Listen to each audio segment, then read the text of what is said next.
बिस्मिल्लाहिर्रहमानिर्रहीम अस्सलाम वालेकुम जी। की हाल चाल ने तुहाडे? उम्मीद है जी तुसीं सारे ठीक होवोगे, वधिया होवोगे। अच्छा जी, असीं ना करतारपुर गए होए सी ते उत्थों वापसी ते ना ए बड़ी अच्छा लग्या। इत्थे लोग ना कानियां दे नाल तुसीं देखिया होएगा कि लोग जिहड़ी बालियां वाली छत पहले पांदे सी ना, बल्कि हुण भी कई लोग पांदे ने छत्तां ते ओह ना काने भी पहले उपर बालियां दे उपर फट्टियां ते कानियां दे उपर बिछांदे हुंदे ने ते ओह इत्थे जेहड़े ने ना कानियां दे छप्पड़ जे तैयार हुंदे पे ने।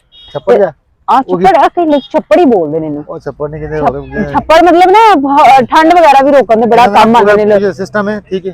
वो पीछे अगे ट्राली आई है, वो लेके ये काने ਪਿੱਛੇ ਜ਼ਰਾ ਵਹਾਓ ਜ਼ਰਾ। ਤੁਸੀਂ ਸਿਰਫ ਇਹਨਾਂ ਲੋਕਾਂ ਦੀ ਮਿਹਨਤ ਚੈੱਕ ਕਰੋ ਕਿ ਕਿਸ ਤਰੀਕੇ ਦੇ ਨਾਲ ਦੇਖਣਾ। ਉਹਨਾਂ ਦੀਆਂ ਔਰਤਾਂ ਵੀ ਨੇ ਵਿਚਾਰੀਆਂ ਕਾਨਿਆਂ ਨੂੰ ਛਿੱਲ ਰਹੀਆਂ ਨੇ। ਕਈ ਲੋਕ ਇਹਨੂੰ ਫਿਰ ਇੱਕ ਇੱਕ ਕਰਕੇ ਉਹ ਵੇਖੋ ਭਾਈ ਜਿਹੜੇ ਨੇ ਸਾਹਮਣੇ ਇੱਕ ਬਣਾ ਰਹੇ ਨੇ, ਕਿਸ ਤਰੀਕੇ ਦੇ ਨਾਲ ਚੁਣ ਕੇ ਇੱਕ ਇੱਕ ਕਾਨਾ ਲਗਾ ਕੇ ਉਹਨੂੰ ਬਣਾਇਆ ਤਿਆਰ ਕਰਦੇ ਨੇ। ਬੜੀ ਮਿਹਨਤ ਨਾਲ ਜੀ ਇਹ ਤਿਆਰ ਕਰਦੇ ਪਏ ਨੇ। ਪਹਿਲੇ ਵੀ ਲੋਕ ਇਹਨਾਂ ਨੂੰ ਪਾਉਂਦੇ ਸੀ ਆਪਣੀਆਂ ਛੱਤਾਂ ਤੇ, ਹੁਣ ਵੀ ਪਾਉਂਦੇ ਨੇ। फिर उस तो बाद कई लोग जेडे ने ना ये जानवरों के बरामदे वगैरह बनाते ने जेडे, उन्होंने अगे भी सट्टन वास्ते सर्दी रोकने के भी बड़ा काम आते हैं। वो भी लोग इन्होंने मतलब सट लेंदे होंदे ने कई लोग, लेकिन ज्यादातर छत्तां नहीं लोग इन्होंने पाते हैं। अब देखो तैयार करके इन्होंने माल रखा है अपना इधर। ए दिखाओ जी इधर। अस्सलाम वालेकुम पाजी, कैमरे क्यों ना मसला जी?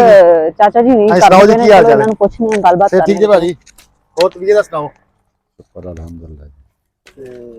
तो पाजी की बना रहे हो? की कितने सिरकी सिरकी सिरकी हाँ सिरकी बोल रहे सिरकी बोल रहे। लेकिन ਜਿਹੜੇ ਬਰਾਮਦੇ ਤੇ ਅੱਗੇ ਸੱਟੇ ਜਾਂਦੇ ਨਾ, ਉਹਨਾਂ ਨੂੰ ਕੋਈ ਲੋਹਾ ਐਸੇ ਛੱਪੜ ਵਾਲੀ ਕੀ ਹੈ ਕੱਪੜਾ ਲੱਗਦਾ ਨਾ ਮੁੜ ਕੇ, ਕੱਪੜਾ ਲਾ ਕੇ ਫਿਰ ਲਾ ਕੇ ਕੱਪੜੇ ਵਾਲੀ ਚੇਖ ਬਣਦੀ ਹੈ। ਅੱਛਾ ਅੱਛਾ, ਉਹ ਵੀ ਤੁਸੀਂ ਆਪ ਹੀ ਤਿਆਰ ਕਰਨੇ ਹੋ? ਨਹੀਂ, ਉਹ ਕੱਪੜਾ ਲਾਉਂਦੇ ਨੇ ਜਿਹੜੇ ਸਪੈਸ਼ਲ, ਉਹ ਲੈਦਾ ਹੁੰਦੇ ਨੇ। ਅੱਛਾ ਅੱਛਾ, ਉਹ ਲੈਦਾ ਹੁੰਦੇ ਨੇ ਕੱਪੜਾ ਲਗਾਉਣ ਵਾਲੇ। ਠੀਕ ਹੈ। ਤੁਸੀਂ ਇਹਨਾਂ ਸਪੀਡ ਵੇਖੋ ਇਹਨਾਂ ਦਾ, ਮਾਸ਼ਾਅੱਲਾ ਉਹ ਕੰਮ ਕਰਦੇ ਨੇ। ਇਹ ਤੁਸੀਂ ਮਤਲਬ ਜਿਹੜਾ ਤਿਆਰ ਕਰਦੇ ਹੋ ਕਿੰਨੇ ਕੁ, ਮਤਲਬ ਕਿੰਨੇ ਦਾ ਇੱਕ ਪੂਰਾ ਉਹ ਤਿਆਰ ਕਰਕੇ ਦਿੰਦੇ ਹੋ ਤੁਸੀਂ? ਫੁੱਟਾਂ ਦਾ ਹਿਸਾਬ ਹੋਏਗਾ। ਫੁੱਟਾਂ ਦਾ ਹਿਸਾਬ ਨਾਲ, ਫੁੱਟਾਂ ਦਾ ਹਿਸਾਬ ਕਿੰਨੇ ਦਾ ਇੱਕ ਫੁੱਟ ਤਿਆਰ ਕਰਦੇ ਹੋ? ਇਹ ਚੱਲਦਾ ਪਿਆ 8 ਰੁਪਏ ਫੁੱਟ। 8 ਰੁਪਏ ਫੁੱਟ ਤੇ ਕਿੰਨੀ ਮਿਹਨਤ ਹੈ, ਸਾਰਾ ਦਿਨ ਲੱਗ ਜਾਂਦਾ ਹੈ। ਮਿਹਨਤ ਵੀ ਬੜੀ ਹੈ ਨਾ, ਮਿਹਨਤ ਵੀ ਬੜੀ ਹੈ ਬਹੁਤ ਜ਼ਿਆਦਾ। ਹੀ ਤੇ ਦੇਖਣੇ ਪਏ ਕਿ ਮਿਹਨਤ ਬਹੁਤ ਜ਼ਿਆਦਾ ਇਹਨਾਂ ਦੇ ਨਾ। ਪਿੱਛੋਂ ਕਟਾਈ ਹੋਣਾ, ਗੱਡੀਆਂ ਤੇ ਲੋਡ ਹੋ ਕੇ ਨੇ ਆਉਣਾ, ਫਿਰ ਅੱਗੇ ਛਿੱਲਿਆ ਜਾਣਾ, ਫਿਰ ਇਹਨੂੰ ਟੁਕਿਆ ਜਾਣਾ, ਸਾਈਜ਼ ਬਣਨੇ ਨੇ, ਫਿਰ ਇਹਨੂੰ ਫਰੋਖਤ ਹੋਣਾ ਮੈਂ। ਅੱਛਾ, ਸਾਈਜ਼ ਦਾ ਵੀ ਹਿਸਾਬ ਹੁੰਦਾ ਇਹਨਾਂ ਦਾ? ਹਾਂਜੀ। ਇਹ ਤੁਸੀਂ ਮਾਲ ਆਰਡਰ ਤੇ ਤਿਆਰ ਕਰਕੇ ਵੈਸੇ ਤਿਆਰ ਕਰਕੇ ਵੇਚਦੇ? ਤਿਆਰ ਕਰੀ ਜਾਈਦਾ, ਫਿਰ ਆਰਡਰ ਮਿਲਦੇ ਰਹਿੰਦੇ ਨੇ ਨਾ। ਹਾਂ, ਆਰਡਰ ਮਿਲਦੇ ਰਹਿੰਦੇ ਨੇ। ਠੀਕ ਠੀਕ। ਤੇ ਆ ਕਿੱਥੋਂ ਕਾਨੇ, ਇਹ ਕਿੱਥੋਂ ਲੈ ਕੇ ਆਉਂਦੇ ਨੇ? ਇਹ ਹਾਫਸਾਬਾਦ ਦੇ ਏਰੀਏ 'ਚ ਨਹਿਰਾਂ ਤੇ ਕਾਨਾ। ਅੱਛਾ, ਹਾਫਸਾਬਾਦ ਦੇ ਏਰੀਏ 'ਚ ਨਹਿਰਾਂ ਦੇ। ਹਾਂ, ਉਧਰਲੀ ਸਾਈਡ ਤੇ ਹੈ ਨਾ ਨਹਿਰਾਂ ਬੜੀਆਂ ਬੜੀਆਂ ਸਾਰੇ ਇਹਨਾਂ ਦੇ ਦਰਿਆਵਾਂ ਔਰ ਨਹਿਰਾਂ ਦੇ ਕਿਨਾਰਿਆਂ ਤੋਂ ਹੀ ਜਿਹੜਾ ਨਾ ਇਹ ਕਾਨੇ ਵਗੈਰਾ ਉੱਥੇ ਹੀ ਮਿਲਦੇ ਨੇ ਤੇ ਉੱਥੇ ਹੀ ਜਿਹੜੇ ਨਾ ਲੈ ਕੇ ਆਉਂਦੇ ਨੇ ਜੀ। ਬਹੁਤ ਜ਼ਿਆਦਾ ਇਹਨਾਂ ਵਿਚਾਰੇ ਦੀ ਮਿਹਨਤ ਹੈ। ਦੇਖੋ ਇੱਧਰ ਵੀ ਦੇਖ ਰਹੇ ਹੋਵੋਗੇ ਕਈ ਔਰਤਾਂ ਜਿਹੜੀਆਂ ਨਾ ਇਹਨਾਂ ਨੂੰ ਛਿੱਲ ਰਹੀਆਂ ਨੇ, ਕਈ ਸਾਫ਼ ਕਰ ਰਹੇ ਨੇ। ਤੇ ਫਿਰ ਇਹ ਜਿਹੜੇ ਬਾਈ ਨੇ ਇੱਕ ਇੱਕ ਕਰਕੇ ਲਗਾ ਕੇ ਕਾਨਾ ਕਿਸ ਤਰੀਕੇ ਨਾਲ ਇਹ ਸਿਰਕੀ ਤਿਆਰ ਕਰਦੇ ਪਏ ਨੇ।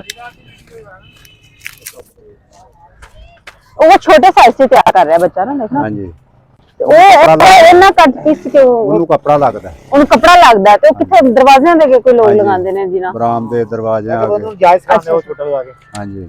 ਨਹੀਂ ਨਹੀਂ, ਉਹ ਛੋਟਾ ਉਹਦੇ 'ਚ ਤਿਆਰ ਕਰਦਾ ਪਿਆ ਨਾ, ਉਹਨੂੰ ਵਾਕਈ ਸਮਝ 'ਚ ਆਉਂਦੀ ਪਈ ਗੱਲ।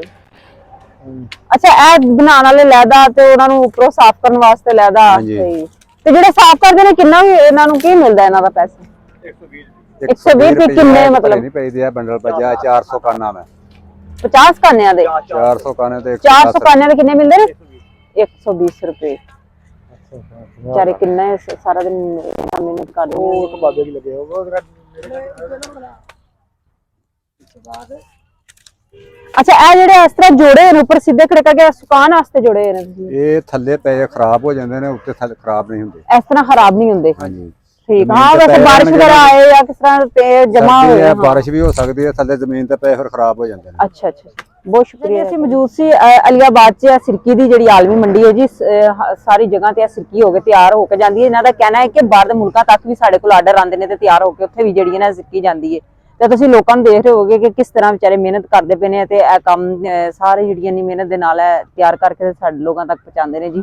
ਅੱਛਾ ਨਾਜ਼ਰੀਨ, ਤੁਹਾਨੂੰ ਸਾਡੀ ਵੀਡੀਓ ਅੱਜ ਦੀ ਕੈਸੀ ਲੱਗੀ ਤੁਸੀਂ ਲਾਜ਼ਮੀ ਕਮੈਂਟ ਕਰਕੇ ਦੱਸਣਾ ਹੈ। ਤੇ ਫਿਰ ਅੱਛੀ ਜੀ ਵੀਡੀਓ ਲੈ ਕੇ ਤੁਹਾਡੇ ਸਾਹਮਣੇ ਹਾਜ਼ਰ ਹੋਵਾਂਗੇ। ਸਾਨੂੰ ਦਿਓ ਇਜਾਜ਼ਤ, ਰੱਬ ਰੱਖਾ।